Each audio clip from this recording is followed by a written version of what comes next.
VinFast VF-E35 có hợp thị hiếu với người Việt. VinFast VF-E35 cho cảm giác gần gũi hơn so với các mẫu xe điện cùng phân khúc, đặc biệt là với người vừa chuyển từ xe động cơ đốt trong sang xe điện. VinFast đã đặt bước chân đầu tiên tại thị trường Mỹ bằng việc cho ra mắt hai mẫu xe điện VF-E35 và VF-E36 ở triển lãm Auto Los Angeles 2021.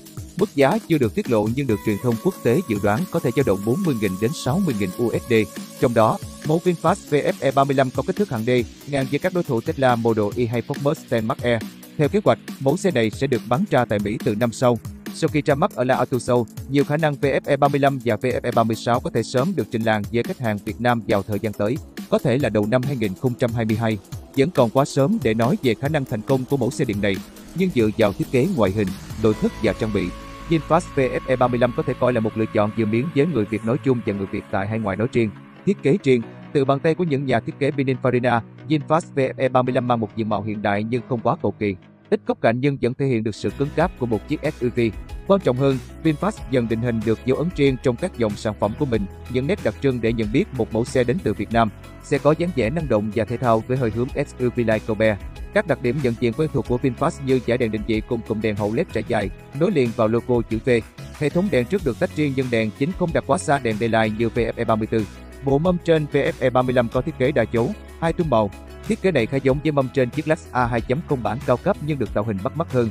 Là mẫu SUV 5 chỗ hạng D, VF-E35 có chiều dài tổng thể 4.750mm và chiều dài cơ sở đạt 2.950mm, nhỉnh hơn một vài dòng xe gầm cao hạng sang quen thuộc ở Việt Nam như Mercedes-Benz GLC, BMW X3 hay Audi Q5, tương đương các mẫu xe điện như Tesla Model Y, Ford Mustang Mach-E hay BMW iX3.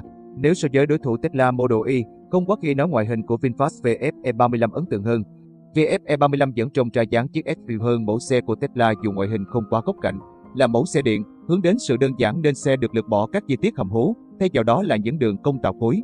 Dù kiểu dáng không quá cầu kỳ, VF-E35 vẫn thu hút hơn Model Y vì thực sự Tesla không chú trọng đến thiết kế.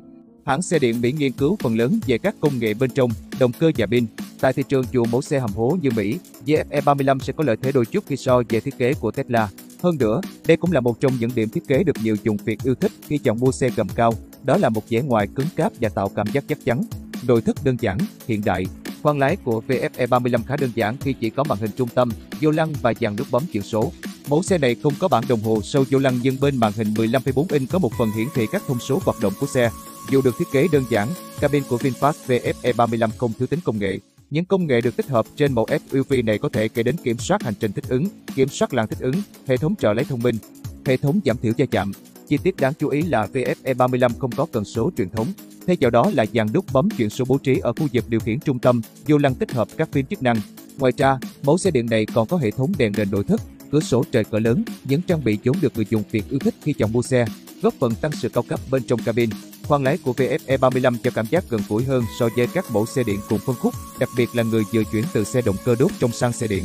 Người dùng Việt cũng chiếm số đông trong nhóm khách hàng này. Các nút chức năng được bố trí dễ nhìn, gọn gàng và dễ thao tác. Người dùng sẽ không quá bỡ ngỡ, mất thời gian loay hoay để tìm hiểu trong lần đầu bước lên xe.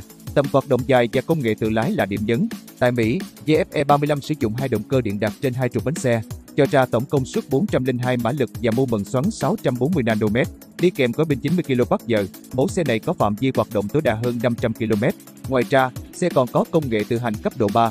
Theo thông tin ban đầu lúc vừa được giới thiệu vào tháng 4 2021, VF-E35 sẽ có thêm phiên bản động cơ điện mạnh 201 mã lực và bản động cơ xăng tại thị trường trong nước.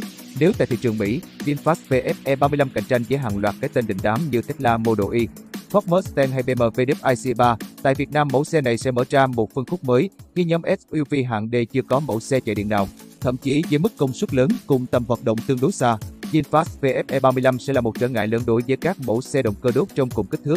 Tất nhiên là khi kẻ mở đường VF-E34 ra mắt thành công và các trạm sạc của VinFast phủ sóng toàn quốc đúng như kế hoạch, VinFast VF-E35 có thể coi là một lựa chọn vừa miễn đối với người dùng Việt Nam trong tương lai. Kích thước được ưa chuộng sẽ là vũ khí mạnh nhất của VF-E35 trong bối cảnh E34 có phần nhỏ bé so với nhu cầu của người Việt. Với màn ra mắt khá thành công tại Los Angeles Auto Show 2021, VinFast VF-E35 cũng được người Việt Nam tại Mỹ chú ý và nhận được những phản hồi tích cực. Đây cũng là nhóm khách hàng quan trọng đối với VinFast trong việc tìm kiếm vị thế tại một thị trường rộng lớn.